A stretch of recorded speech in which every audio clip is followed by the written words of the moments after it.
Hi guys.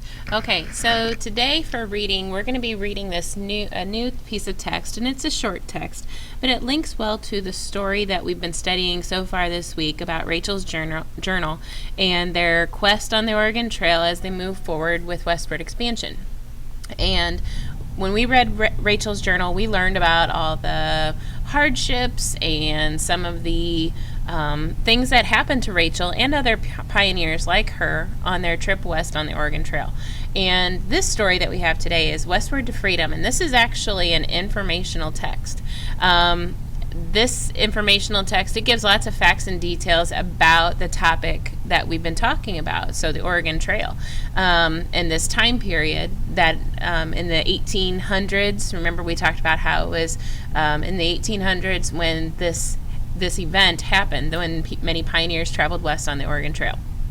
And so we're going to be looking at this text, and this text is really actually a timeline, and it shows the sequence of important events that occur in the text, and so or in the time period in history. So as we read Westward to Freedom, I want you to be thinking about how this text is similar to the text we read with Rachel's journal. And after you've watched the video and listened to the text being read to you, you're going to have an assignment on My Big Campus which asks you to think about how they're alike, how they're different. Okay, so we're going to go ahead and start Westward to Freedom. This is by Tracy Moncure. To many African Americans in the 1800s, the West meant freedom, independence, adventure, and the good life. For those who wanted to leave behind memories of slavery, the West offered a chance to start a new life. The trip west was not easy, though. Travelers risked danger and mishap. Every rustling of the bush might signal a threat. After the torment of slavery, however, African American pioneers were up to the challenge.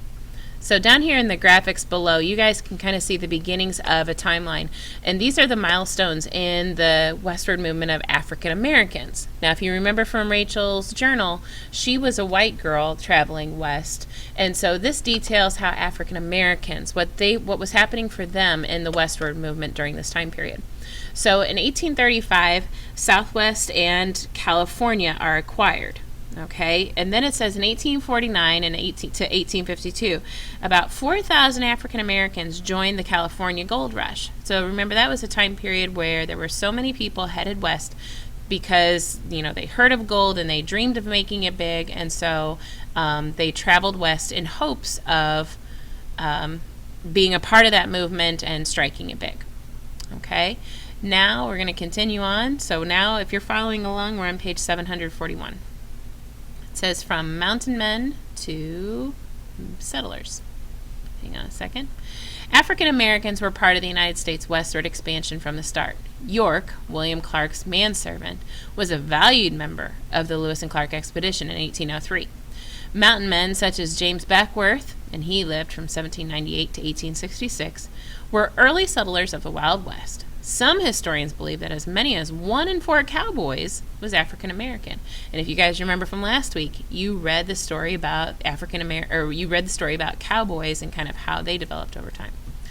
Other African Americans built homes, started cities, or upheld the law. In 1889, the Indian Territory opened to settlers. African Americans surged over the tall grasses of the Oklahoma plains. They built more all-black towns in Oklahoma than in all the rest of the country. Bass Reeves, and he lived from 1838 to 1910, was a U.S. Marshal in the Indian Territory. People thought of him as being tough but fair. Outlaws must have started quaking in their boots when they heard his name. So now you can see on this part of the timeline, here it says in 1863, Emancipation Proclamation, it freed the slaves in the Confederacy.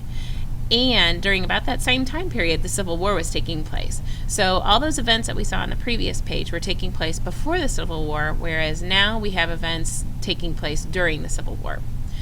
In 1868, the 14th Amendment grants citizenship to African Americans, so this amendment freed the slaves.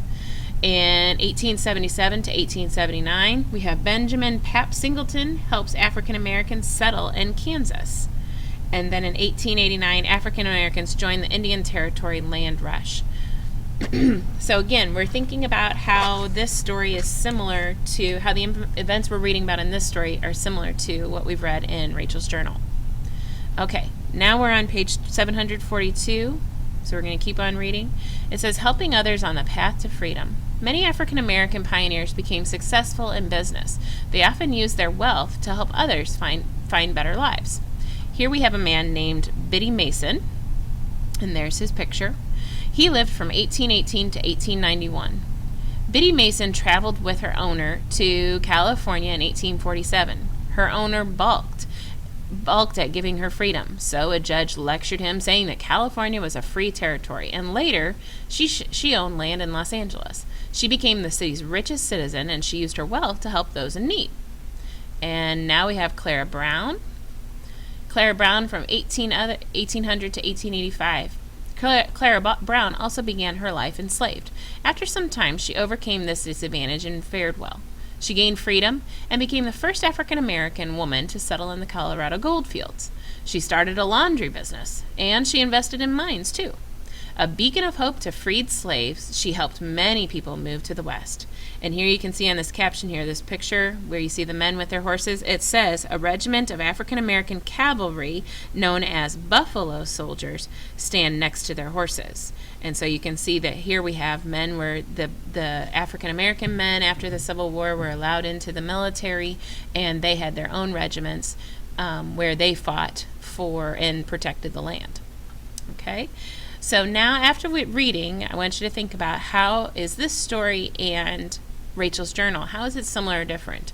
Think about some of the things they talked about, what the African Americans did. Some of the things that they did in the Westward movement. Was it similar or different to the people or the characters we read about in Rachel's journal? And think about their purpose for moving west. You know, why did they go west? What happened to them? And what personal qualities kind of helped them survive? Like what kind of things helped them keep going? Okay? So in your assignment today, those are some of the things I want you to think about as you compare the two texts. You can feel free to open up your textbook and compare both of them. You can flip back through the stories and look for those comparisons, those similarities, and those contrasting ideas. Okay? So good luck, and we'll see you in the assignment section.